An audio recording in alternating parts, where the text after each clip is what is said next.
प्रणाम सब गोटे के। हम शालिनी झा अहाँ सबके बीच उपस्थित छी और सुंदर सन एक होली गीत लऽ कऽ जे महादेव खेलै छथि शिखर पर में होली, तो हुनका साथे के खेल रहल छन होली, तो से सुनू अहाँ सब सुंदर सन होली गीत और एहि आशा के संग अहाँ सबके नीक लागत। धन्यवाद।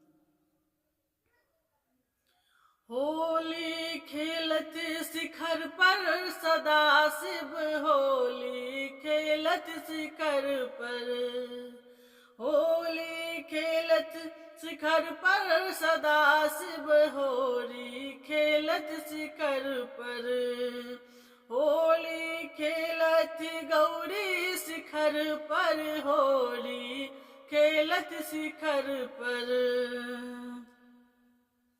डिम डिम डिम डिम डमरू बजावती, डिम डिम डिम डिम डमरू बजावती, सांप रहल फन जोड़ी हो, सांप रहल फन जोड़ी हो, सांप रहल फन जोड़ी सदा शिव, होली खेले शिखर पर सदा शिव, होली खेले शिखर पर, ओ होली खेले शिखर पर सदा शिव, होली खेले शिखर पर।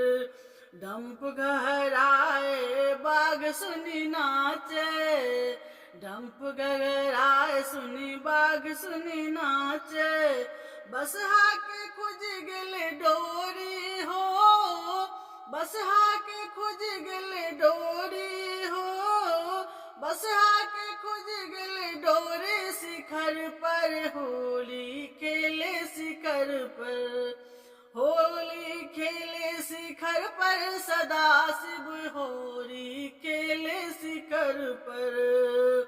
भांग धतूर पीब सब कियो सनकल, भांग धतूर पीब सब सनकल, भेल सबक मत अति भोरी हो, भेल सबक मत अति भोरी, भेल सबक मत अति भोरी, भेल सबक मत अति भोरी, शिखर पर होली खेलत सदा शिव, शिखर पर होली खेलत शिखर पर, होली खेलत गौरी शिखर पर, होली खेलत गौरी।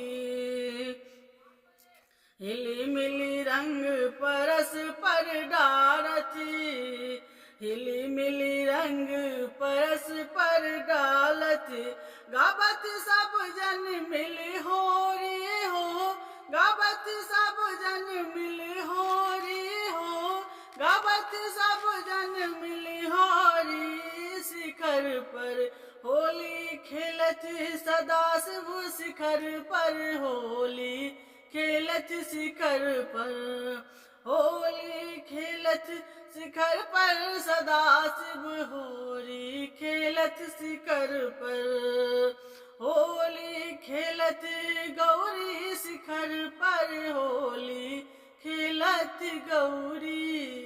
धन्यवाद।